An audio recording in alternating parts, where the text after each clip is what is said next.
الحمد للہ رب العالمین والصلاة والسلام على سید المرسلین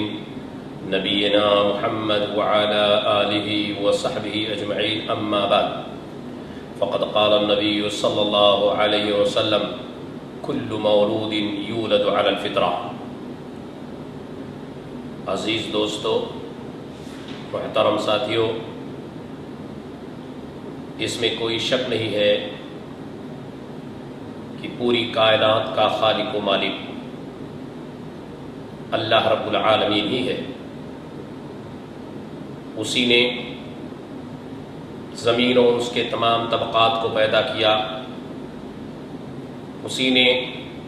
آسمان اور اس کے تمام طبقات کو پیدا کیا، اسی نے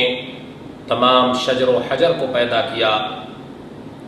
اسی نے تمام سمندروں کو پیدا کیا، اسی نے اونچے اونچے پہاڑوں کو پیدا کیا، اسی نے ذی روح چیزوں کو پیدا کیا، اسی نے بے روح چیزوں کو پیدا کیا۔ اللہ ہی سب کا خالق ہے، اللہ ہی سب کا مالک ہے۔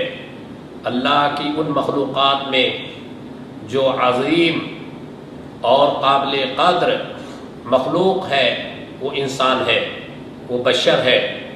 تمام بشر کو بھی اللہ ہی نے پیدا کیا ہے۔ تمام انسانوں کا خالق مالک اللہ رب العالمین ہی ہے، اور اللہ کے نبی صلی اللہ علیہ وسلم نے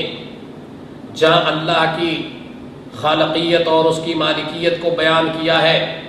قرآن جگہ جگہ هو الخلاق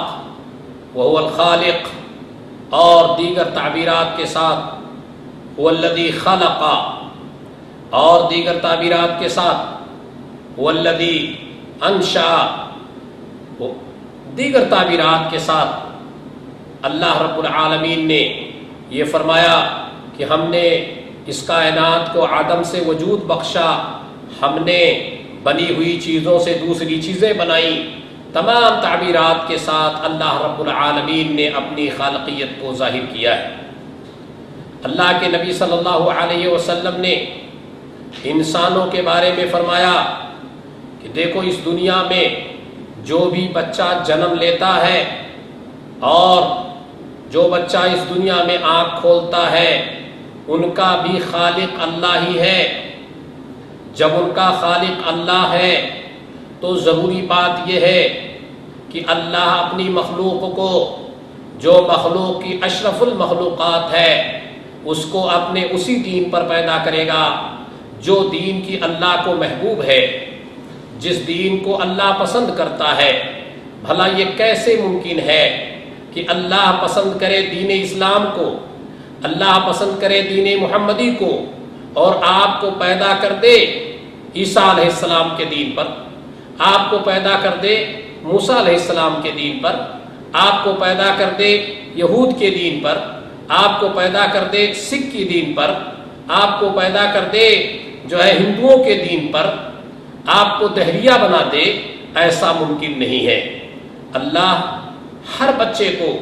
جو بھی دنیا میں جنم لیتا ہے اس کو اللہ تعالیٰ اسلامی فطرت پہ پیدا کرتا ہے، اسلامی فطرت پہ پیدا کرتا ہے، اس لیے کہ اللہ رب العالمین صرف اور صرف دین اسلام سے راضی ہے۔ اب اس دین محمد کے آ جانے کے بعد اللہ کو کوئی اور دین پسند نہیں ہے، نہ ہی اللہ رب العالمین کسی دیگر دین پر کسی انسان کو پیدا کر سکتا ہے۔ اس لیے نبی مکرم صلی اللہ علیہ وسلم نے اس بات کی نشاندہی فرما دی کہ وہ بچہ جو اس دنیا میں آنکھ کھولتا ہے وہ اصل میں فطرت اسلام پر آنکھ کھولتا ہے، لیکن ہوتا یوں ہے کہ اگر اس کے والدین یہودی ہیں تو اسے یہودی بنا دیتے ہیں، اگر اس کے والدین نصرانی ہیں، مسیحی ہیں، تو اسے نصرانی اور مسیحی بنا دیتے ہیں، یا اگر دیگر دین پر ہے، مجوسی ہیں، تو اسے مجوسی بنا دیتے ہیں۔ پتہ یہ چلا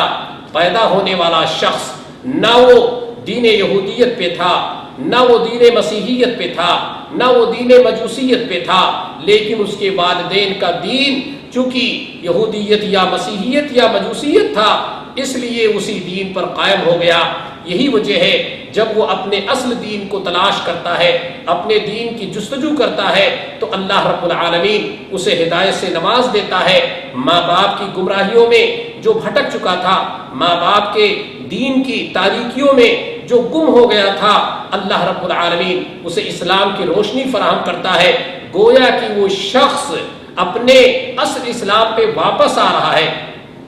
اپنے اصل دین پہ واپس آ رہا ہے۔ اس لیے یہ کہنا کہ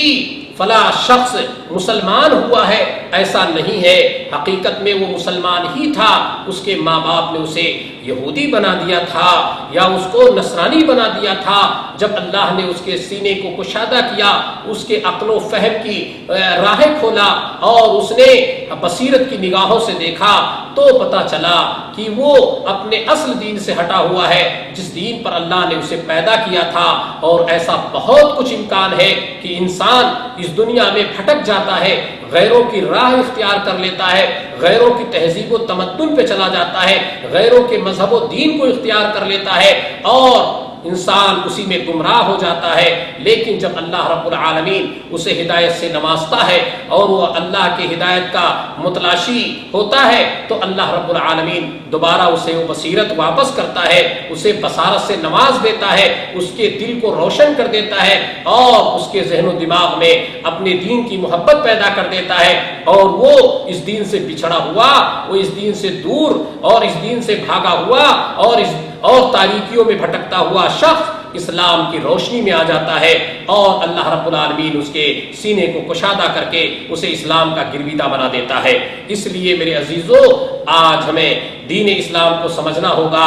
اور وہ لوگ، وہ بھائی جو آج ہمارے اپنے والدین کی وجہ سے اور معاشرے کی وجہ سے، صحبت کی وجہ سے، سوسائٹی کی وجہ سے جو دین اسلام سے بھٹک گئے ہیں اور اپنے صحیح راہ سے ہٹ گئے ہیں، آج کوشش کر کے ہمیں ان کو راہ دکھانی ہے، اور اسلام کا سیدھا راستہ، اسلام کا کامیابی کا راستہ اور اسلام کا دنیا اور آخرت میں سرخروئی کا راستہ انہیں دکھانا ہے۔ اللہ رب العالمین اپنے دین کو پسند کرتا ہے اور اپنے دین پر چلنے والوں کو بھی پسند کرتا ہے، اپنے دین کی طرف بلانے والوں کو بھی پسند کرتا ہے۔ اس لیے ہمیں چاہیے کہ اپنے بھولے ہوئے بھائیوں کو صحیح راہ دکھائیں، اور جو تاریکیوں میں ڈوبے ہوئے ہیں انہیں روشنی فراہم کریں۔ اللہ رب العالمین ہم سب کو اسلام کا سچا نمائندہ بنائے، اسلام کا سچا داعی بنائے، اور رسول اللہ صلی اللہ علیہ وسلم جو دعوت لے کر آئے تھے، جو دعوت حق لے کر آئے تھے، جو دعوت توحید لے کر آئے تھے، اللہ ہمیں اس کو عام کرنے کی توفیق نصیب فرمائے۔